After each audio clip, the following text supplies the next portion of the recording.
Pai, nós agradecemos ao Senhor pela vida do Rafael, que está aqui conosco nesta manhã. Muito obrigado, porque ele tem sido um canal de bênçãos aqui para o Brasil. Informações têm chegado diretamente lá de Israel. E nós agradecemos ao Senhor por esse privilégio de tê-lo aqui nesta manhã. Nós te abençoamos, Rafael, como igreja do Senhor Jesus. Nós abençoamos a você, toda a sua casa, toda a sua família, no nome do Senhor Jesus. Amém. Fica à vontade. Bom dia a todos. Saúdo a todos com a paz do Senhor. Eu agradeço pelo convite, pastor Daniel, pastor Wesley, pastor Jorge, que, se Deus quiser, vai chegar em breve. Eu, assim que fechei minha vinda aqui para o Brasil, disse que eu preciso continuar a passar nas igrejas, principalmente para agradecer.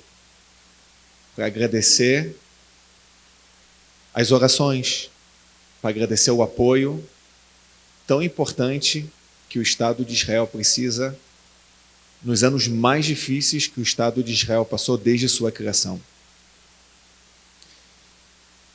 Vocês sabem que na tradição judaica, todo sábado nós lemos uma porção específica da nossa Torá, da nossa Bíblia. A mesma Bíblia de vocês, a nossa Bíblia. E na semana passada nós lemos sobre Noar, que é Noé. Noé se fala em português. E nessa semana nós lemos sobre Abraão. E tem uma diferença muito grande entre Noé e Abraão. Noé está escrito que ele era justo em sua geração. Em hebraico se diz Tzadik Aya Bedorotav. E Abraão foi nosso patriarca. Qual é a diferença entre ser justo em sua geração e ser o patriarca do povo de Israel? Noé, em sua geração, ele foi uma pessoa justa, porque a geração de Noé era uma geração de pecadores. Então, para ser justo não era muito difícil. E Noé era uma pessoa justa, mas era uma pessoa justa para ele.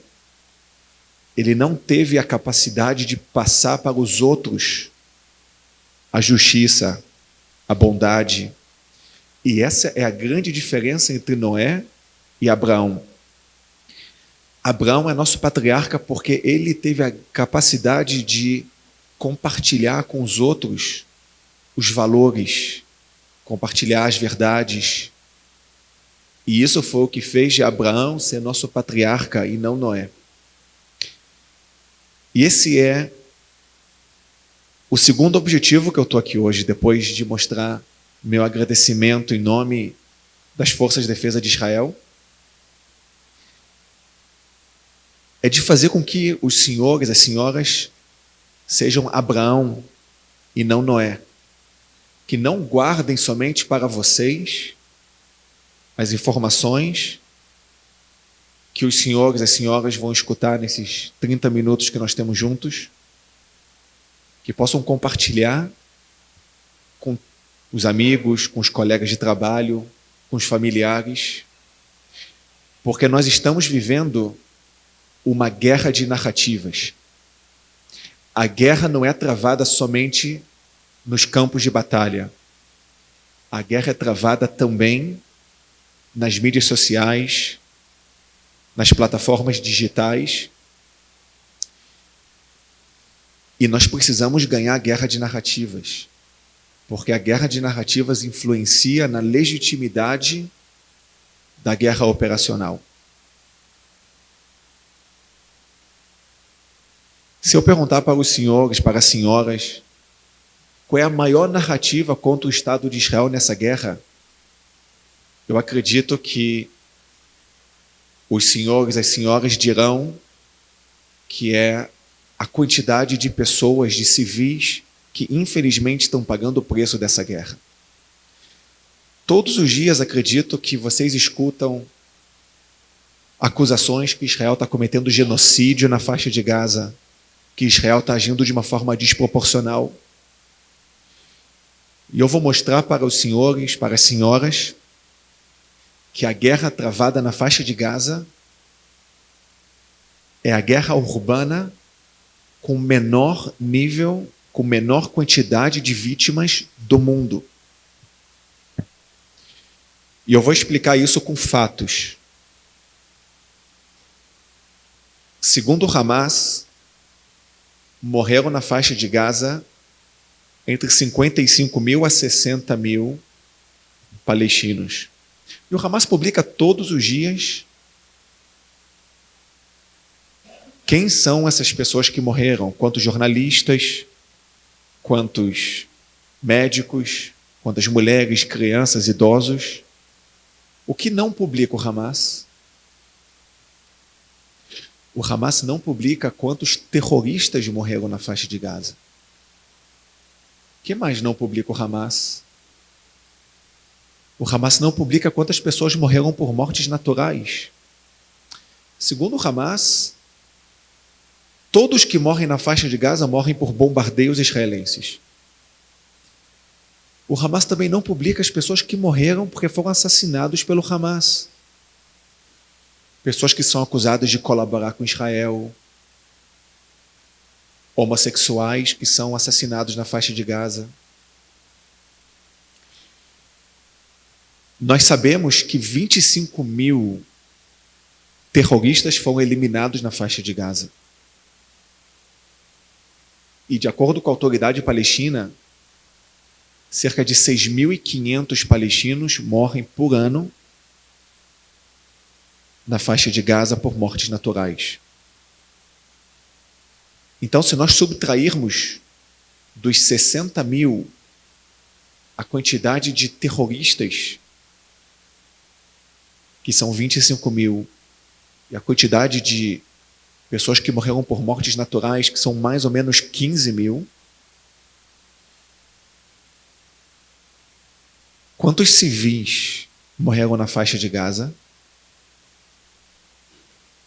Cerca de 20 mil, certo? Ou seja, quantos terroristas morreram na faixa de Gaza? 25 mil. E quantos civis? 20 mil. Qual é a proporção entre terroristas e civis? É menos de um civil para um terrorista. Cada civil que paga o preço da guerra é uma tragédia. É realmente uma tragédia.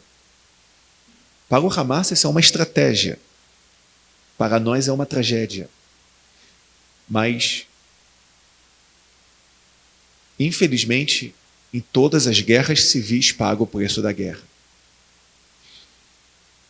E a proporção, como eu disse, entre civis e terroristas é menos de um civil para cada terrorista que morre na faixa de Gaza.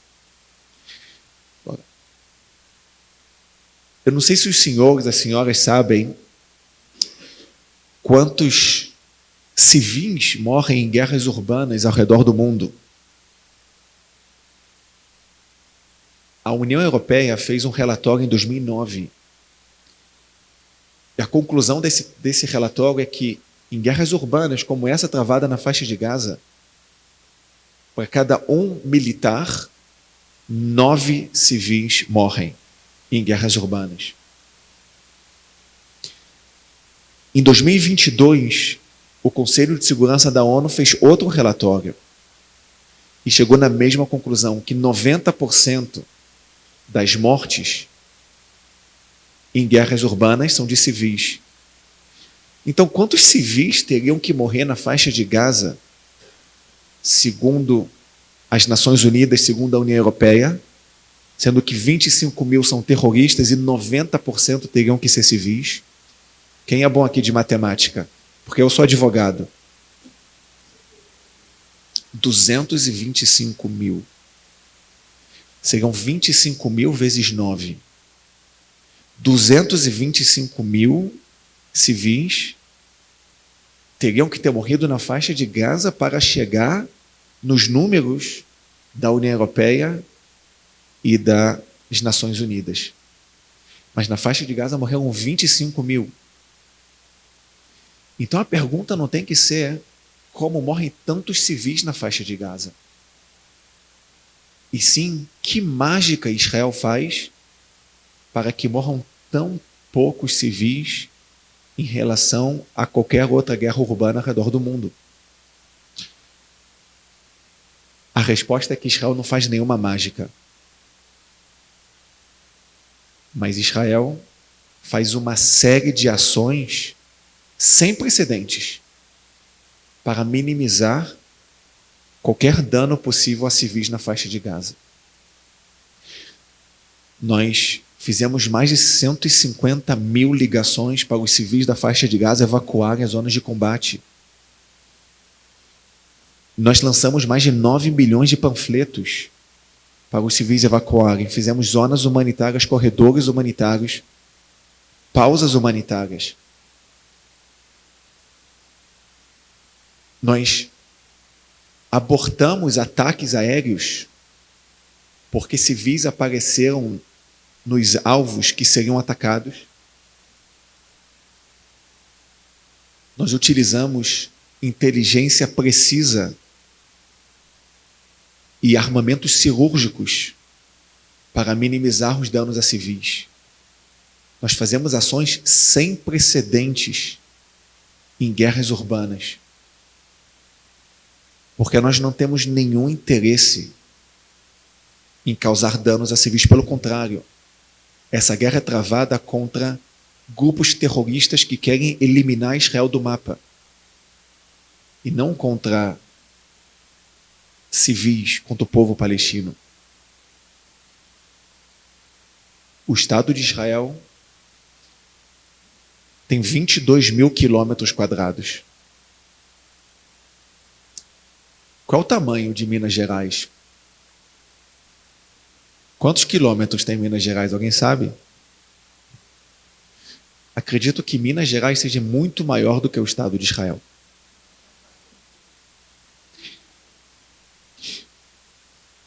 O Estado de Israel é do tamanho de Sergipe. Os países árabes têm 13 milhões de quilômetros quadrados.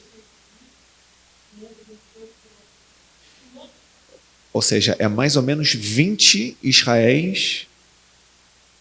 20 Israéis é do tamanho de Minas Gerais. Talvez Israel seja do tamanho de Belo Horizonte, ou menor. E os países árabes ao nosso redor têm 13 milhões de quilômetros quadrados. E se nós incluirmos os países muçulmanos, porque tem muitos países que são muçulmanos, mas não são árabes, como a Turquia, o Irã, são 18 milhões de quilômetros quadrados. Agora, imaginem o estado de Sergipe. Em volta de Sergipe, todos os países da América Latina. Essa é a proporção entre Israel e os países árabes muçulmanos do mundo. É como se o estado de Sergipe incomodasse tanto todos os países da América Latina e fosse acusado de ser expansionista. Tudo o que nós queremos é viver. Nós queremos viver em paz. E nós já mostramos ao mundo que queremos a paz. Nós fizemos a paz com o Egito, nós fizemos a paz com a Jordânia. Há poucos anos atrás fizemos a paz com o Bahrein, com os Emirados Árabes, com Marrocos. Nós estávamos um passo para normalizar nossas relações com a Arábia Saudita.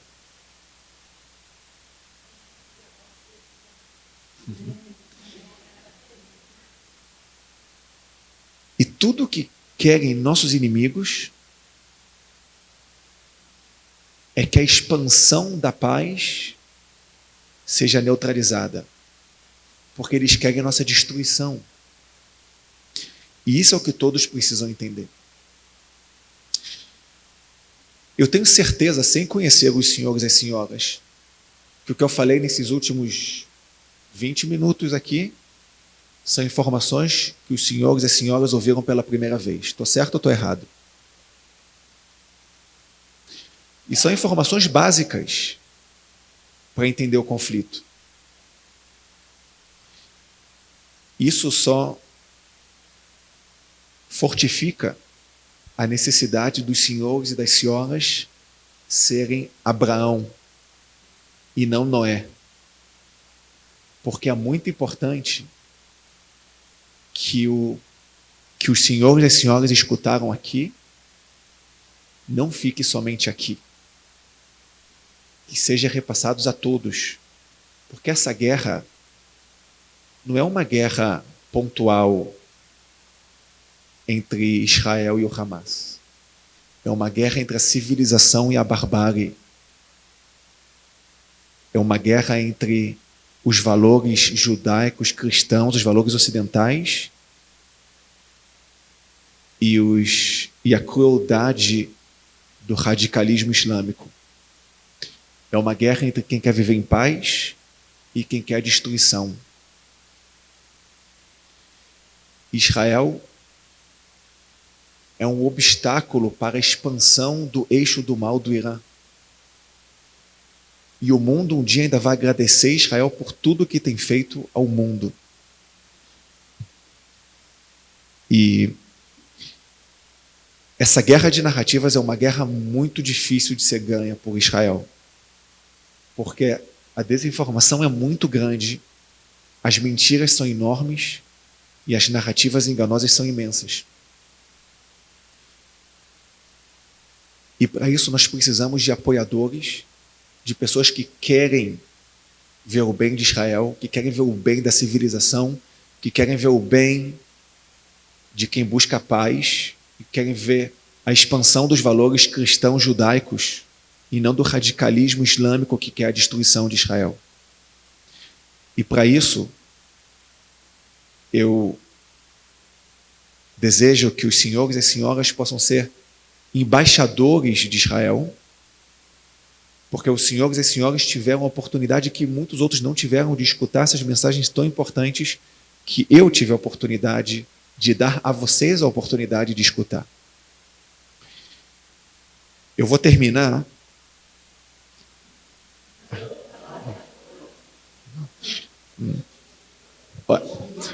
eu preciso terminar por dois motivos. Primeiro, porque nós temos mais agenda. Mas segundo, porque eu tenho também garganta. E eu tenho outros compromissos. Mas antes de terminar, eu quero fazer alguns pedidos. O primeiro pedido é que pela primeira vez, tem em Israel um porta-voz das Forças de Defesa de Israel que fala português. Em todas as guerras, tiveram porta-vozes que falam espanhol, francês, inglês, russo, árabe, alemão. Nunca teve um porta-voz que fala português. Mas o exército israelense entendeu que o povo brasileiro tem interesse de entender o que acontece em Israel, que a desinformação é enorme no Brasil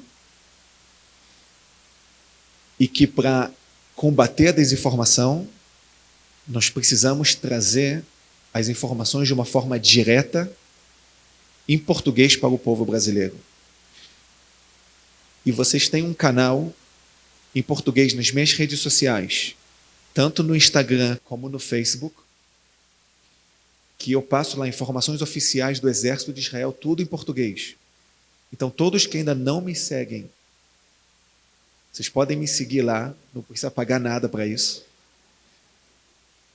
E as informações, como eu passei aqui para vocês, vocês vão poder receber lá e poder compartilhar com amigos. Quem aqui já ouviu amigos do trabalho, colegas, familiares, dizendo que Israel comete genocídio em Gaza? E agora eu pergunto para os senhores e para as senhoras: depois do que os senhores escutaram aqui, vai ser mais fácil ou mais difícil combater essas narrativas? Então, ajudem os amigos, os colegas, os familiares dos senhores, das senhoras, a entenderem o que realmente acontece e não serem sequestrados dessas narrativas. Eu sei que meu nome é complicado de escrever. Eu vou pedir talvez para o pastor ou para quem sim tem meu nome no Instagram, para poder passar para as pessoas que estão aqui, porque o meu nome é um pouco complicado de se escrever. Me perguntaram esses dias por que meu nome se escreve tão complicado. E a minha resposta foi o seguinte: o meu sobrenome Rosenstein, ele é polonês. O meu avô,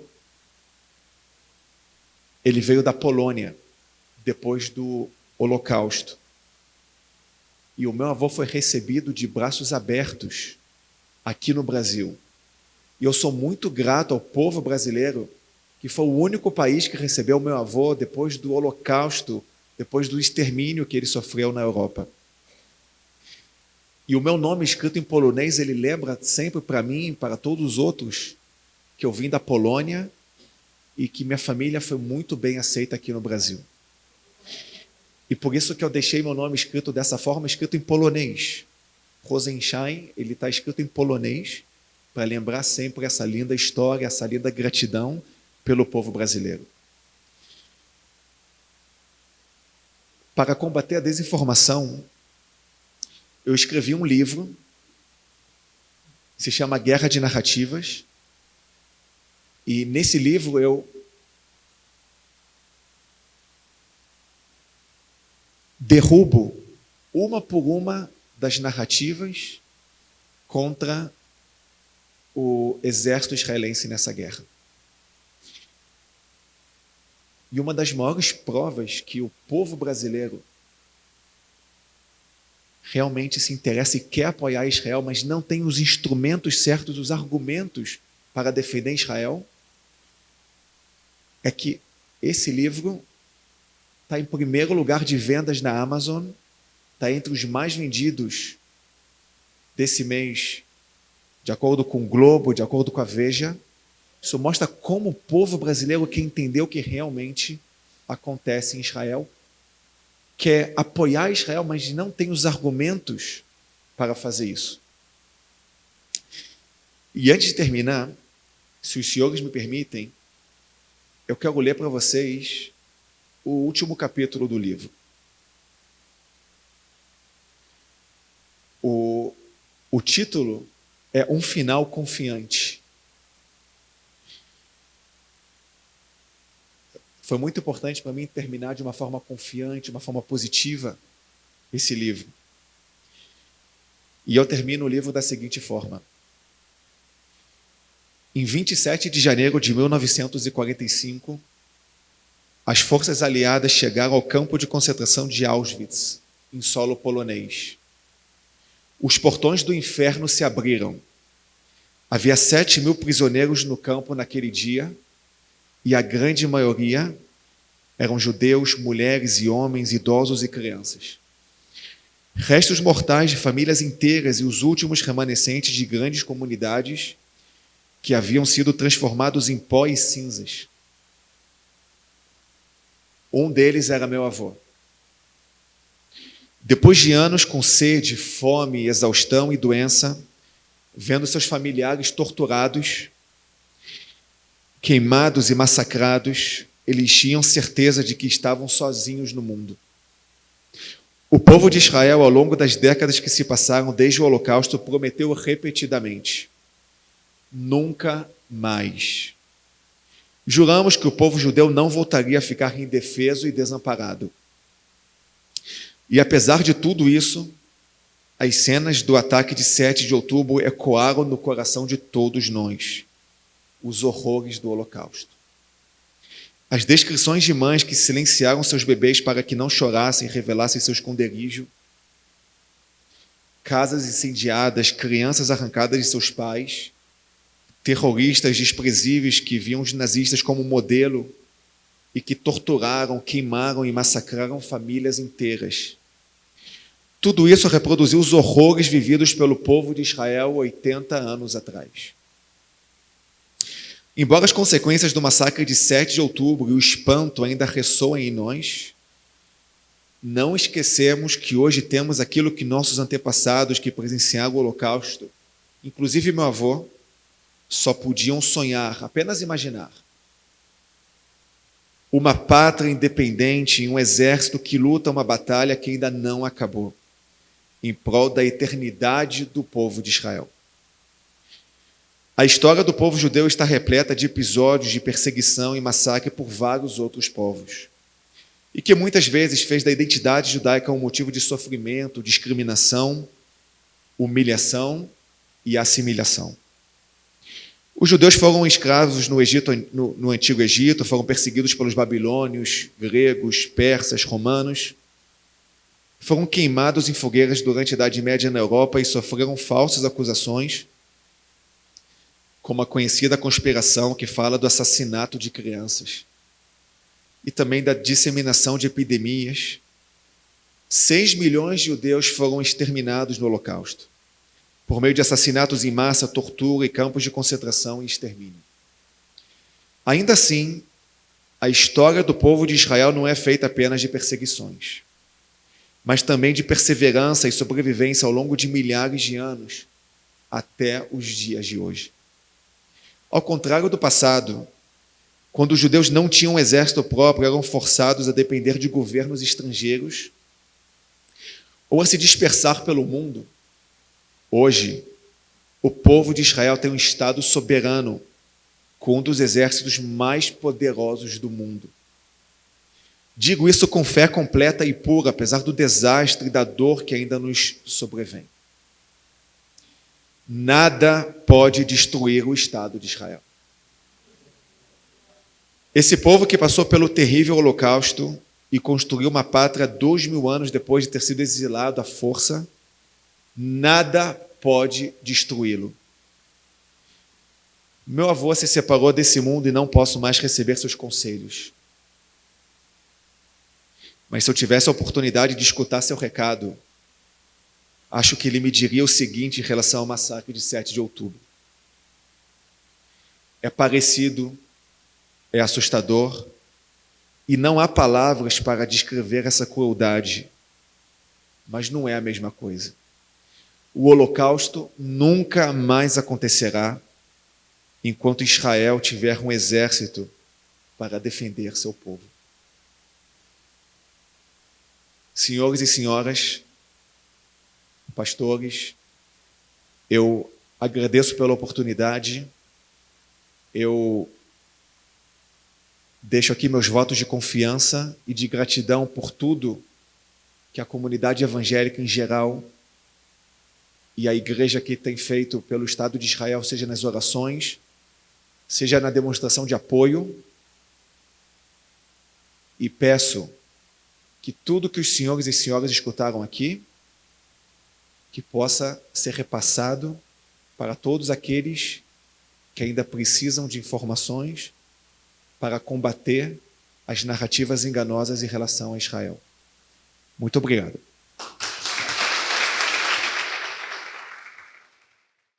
Meu nome é Márcia, eu dirijo o projeto do Major no Brasil e eu queria agradecer. Major, checa para que está. A Márcia tem déficit de atenção. Então, eu queria muito agradecer a todos vocês as orações, que eu moro em Israel, sou mãe, e a gente perdeu vários soldados para proteger o Estado de Israel. Temos soldados mutilados, ainda temos 11 corpos reféns, tem 20 dias só que a gente recebeu os reféns de volta. Não tenho palavra para agradecer a oração de vocês. A gente sentiu o carinho, sentiu o abraço, que infelizmente não veio de muito lado e veio de vocês. E eu só posso agradecer de coração em nome de todas as mães. Muito obrigado. Eu queria pedir para vocês... Eu tenho 2 pedidos. Tenho 2 pedidos, se é que eu posso. Posso? Então, o primeiro é a gente gritar que a força de vocês é grande. Em hebraico, o povo de Israel vive. Am Israel Chai. Am Israel Chai. Amém. Outro pedido. Eu sei que o pastor leva caravanas maravilhosas para Israel e o Major vai ter o maior prazer de estar com vocês lá. E eu queria encorajar todos. O abraço de vocês fisicamente lá é super importante. A terra é linda, eles adoram os brasileiros, os israelenses, e vocês são muito bem-vindos. De novo, meu muito obrigada a vocês todos. Am Israel Hai. Glória a Deus. Glória a Deus. As informações que o senhor trouxe para nós são muitíssimo valiosas. Eu pastoreio uma pequena congregação da Igreja Batista Getsemane. Eu não sei se o senhor já tomou ciência de que a nossa igreja, além dessa grande estrutura onde o senhor está presente, existem outras pequenas estruturas espalhadas em Belo Horizonte e até fora de Belo Horizonte.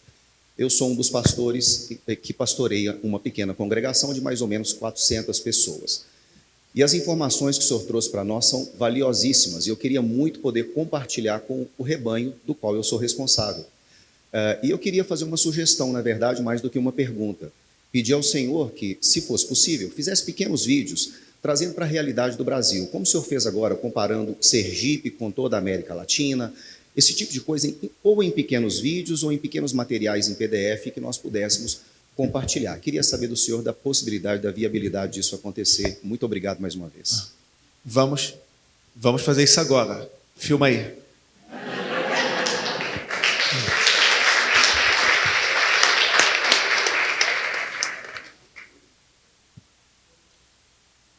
O ataque de 7 de outubro foi o maior ataque terrorista sofrido pelo Estado de Israel desde sua criação. Foi o maior ataque contra o povo judeu desde o Holocausto, talvez o maior ataque terrorista do mundo. 1.200 pessoas foram assassinadas, mais de 5.000 ficaram feridos e 251 foram sequestrados para a faixa de Gaza. Mulheres, crianças, idosos foram sequestrados. A cada 1.000 pessoas no território israelense, um foi diretamente afetado pelo ataque do 7 de outubro. A cada 1.000 pessoas, um foi sequestrado, ou foi ferido, ou foi assassinado pelo Hamas no 7 de outubro. Fazendo uma analogia com o Brasil, que tem um pouco mais de 200 milhões de habitantes, Israel tem pouco mais de 9 milhões de habitantes. Se um ataque terrorista como esse acontecesse no Brasil, ele afetaria 160.000 pessoas. Eu sou carioca, então eu conheço o Maracanã. Tentem imaginar o Maracanã lotado. 80% são fuzilados, mas não morrem, eles ficam feridos. 17% são assassinados e 3% são sequestrados. Agora multipliquem isso por 2. Isso foi o que aconteceu no 7 de outubro em Israel. Bom dia, Major. Prazer em conhecê-lo. É uma alegria muito grande. Nós temos esse privilégio de recebê-lo na Igreja Batista Getsemane. Eu sou a pastora Gislene, sou gestora pedagógica do Colégio Batista Getsemane. E nós, enquanto escola, nós, enquanto pais também, na sociedade também, nós temos muito cuidado com as nossas crianças, nossos jovens, juniores, jovens, adolescentes. Nós nos preocupamos muito com eles. E sabemos que nessa catástrofe que tem acontecido em Israel, o emocional dessas crianças ficou muito abalados. Eu gostaria de saber qual é a conduta de Israel em relação a isso, para que esses meninos não fiquem com dor na alma, com sentimento de menos-valia, com falta de pertencimento. Eu gostaria de saber o que vocês fazem a respeito disso. Olha, naturalmente, depois do ataque do 7 de outubro, teve muitas pessoas em Israel que tiveram necessidade de receber um cuidado especial, cuidado psicológico especial. Pessoas que foram diretamente afetadas, muitas famílias que perderam os pais, pais que perderam os filhos que estavam numa festa no sul de Israel. Mas a grande diferença entre Israel e nossos inimigos é que enquanto nossos inimigos gastavam bilhões de dólares para construir túneis subterrâneos, foguetes, nós construímos hospitais, defesa aérea e centros de reabilitação para a nossa população. Então, o Estado de Israel é um Estado que, infelizmente, está preparado para guerras, está preparado para fortalecer nossa população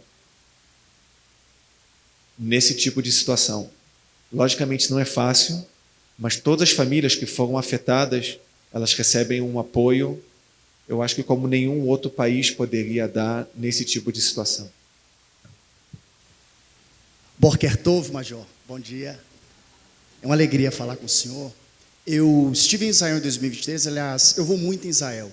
Eu tenho amigos judeus ultra-ortodoxos e eu saí de Israel dia 6 de outubro de 2023. Era para ficar até dia 23. Eu saí. Quando eu saí de Tel Aviv, eu cheguei em Madrid, eu comecei a receber notícias de amigos meus judeus do que tinha acontecido.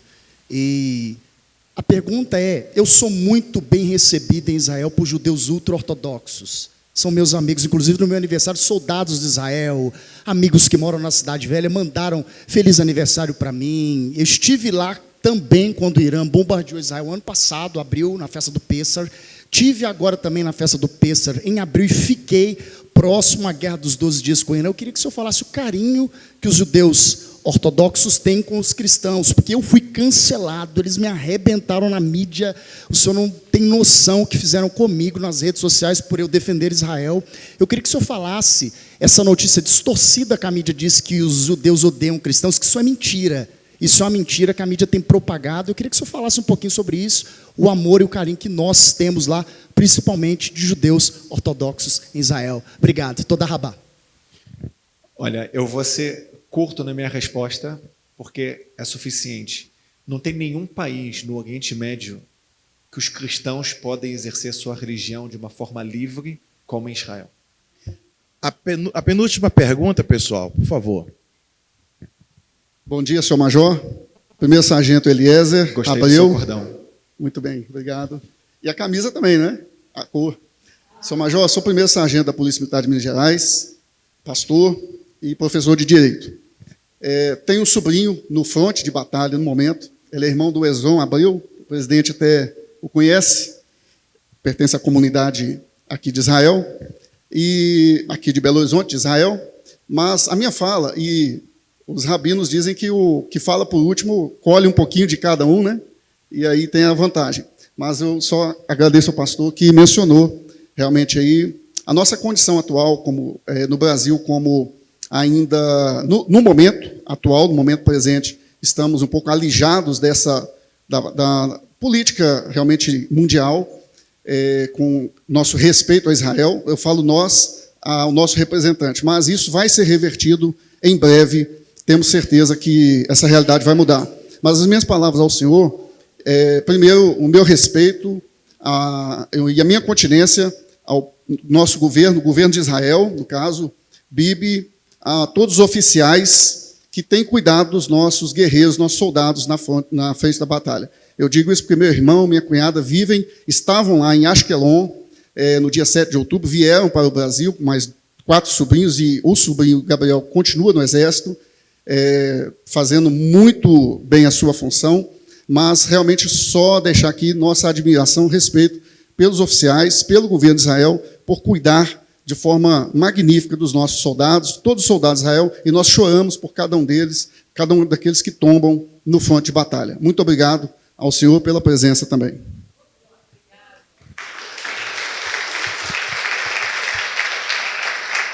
Aqui, um aluno do nosso Seminário Teológico Koinonia, ele também é militar, é a última pergunta. Obrigado. Meu nome é Ilho Júnior, eu sou coronel do Exército E, para mim, foi uma honra e um privilégio poder participar dessa palestra, né, de ouvir, né, essas informações muito relevantes, e tenho certeza que, no meu meio militar, da minha influência, vou procurar propagar as informações e os vídeos que foram gravados aqui a respeito dessa situação de Israel que está vivendo, principalmente na faixa de Gaza. E, como militar, a minha pergunta é em relação a essa questão. Eu talvez, não sei se é uma situação mais estratégica, né? Eu gostaria de saber que, se Israel, né, as Forças de Defesa, pretende, a curto, médio e longo prazo, assumir o controle ali da faixa de Gaza, para tentar evitar novos ataques e novas incursões ou novas situações, porque a gente sabe que, se continuar da maneira que está, pode ser que aconteça, eu não sei se Israel já tem visualizado isso, novas situações, porque a gente sabe que, como Israel está cercado de inimigos, pode ser que aconteça novos problemas relacionados como foi ao de 7 de outubro. Então, agradeço desde já, faço minhas palavras também do pastor que falou a respeito, né? Amo Israel e tenho interesse em divulgar e gosto de estudar a respeito de Israel e, com certeza, conta com todo o nosso apoio, todas as nossas orações. Sou daqui da igreja de Getsemane e tenho certeza que o povo aqui é um povo acolhedor. Que Deus abençoe a nação de Israel.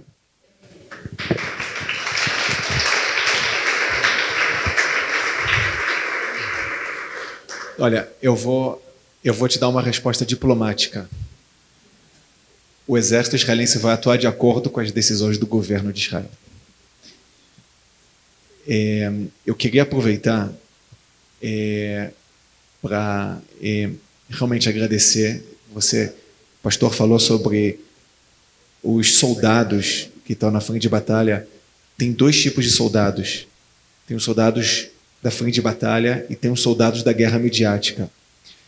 Então, guerrear nos campos de operações, nos campos de batalha, os senhores e as senhoras não podem, mas serem soldados na guerra de informações, na guerra de narrativas, depende de cada um dos senhores e das senhoras. Então, eu desejo que os senhores e as senhoras podem ter muito êxito nessa função e eu estou à disposição nas minhas redes sociais para ajudar.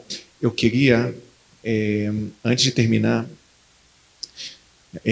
eu quero agradecer também a liderança da comunidade judaica que me trouxe aqui para Belo Horizonte, o Jaime, o Paulo, eu não sei se eles ainda estão aí, mas agradecer a eles também pela oportunidade de eu poder vir aqui em Belo Horizonte. E a Márcia falou com vocês sobre a possibilidade dos senhores e das senhoras virem até Israel, das caravanas. Nós estamos criando agora a possibilidade de poder juntar as caravanas, de poder incluir também uma passagem voluntária de 5 dias no exército de Israel. Então, todos que têm interesse de ir em Israel, nós vamos fazer um programa que tem 1 semana de visitas religiosas na Galileia, em Jerusalém, no Mar Morto, e 5 dias trabalho voluntário no exército de Israel, poder sentir um pouco o que é o exército de Israel, conversar com soldados e ajudar nossos soldados que estão na frente de batalha, na parte logística do exército de Israel. Então, todos que têm interesse, para mim seria uma oportunidade enorme poder acompanhar vocês também lá. Sintam-se convidados a também essa missão. Então, mais uma vez, muito obrigado, uma oportunidade enorme para mim estar aqui com os senhores e com as senhoras, e tudo que os senhores e as senhoras precisarem, eu estou à disposição nas redes sociais. Está conosco o nosso pastor sênior, pastor Jorge Linhares.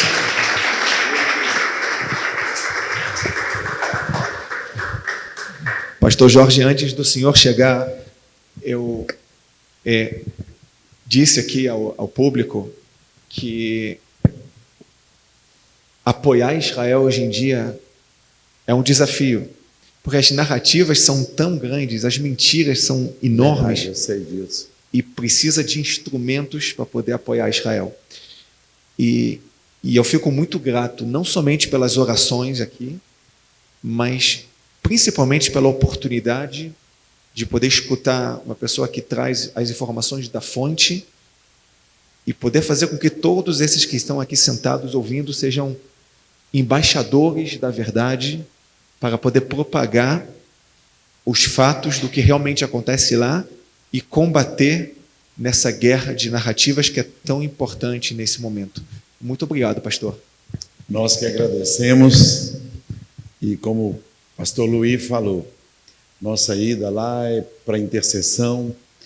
Eu acredito que todos devem sonhar, todos os seminaristas, todos devem sonhar com uma visita a Israel. E ao lado do Museu do Holocausto foi construída agora a relação de pessoas que foram exterminadas, e foi muito bom eu ver o nome dos meus avós lá. Foi um momento emocionante. Então vamos ficar em pé e vamos agradecer a Deus pela vida dele. Eu escrevi muito, infelizmente o brasileiro lê muito pouco, mas se você for na livraria ali, olha os livros que eu escrevi sobre Israel. Esse aqui talvez você nunca leu. Toda a Bíblia, todos os personagens são judeus. Olha aqui, 5 princípios judaicos, que legal, valores inegociáveis para uma vida bem-sucedida. 5 princípios judaicos. Caminhando pela Terra Santa. Olha aqui. Esse outro aqui, as festas judaicas e a maior festa cristã. Então o brasileiro lê muito pouco. E nós estamos despertando isso, vocês do seminário, vocês oficiais, vocês policiais, tem que ler. E não somente na hora que precisa. Vamos estender. Pastor, eu não escrevi 5 livros, mas eu escrevi um. Esse? Que está aqui. Escreveu uma dedicatória. Que esse livro, eu não tenho como dar um para cada um dos senhores e das senhoras, mas eu tenho certeza que o pastor vai poder repassar todas as informações que honra, vai ler aqui nesse livro. Para mim vai ser uma honra imensa. Vocês estão mortos de inveja, né? Inveja é um dos frutos da carne. Tá? Na Amazon tem, né? Tem.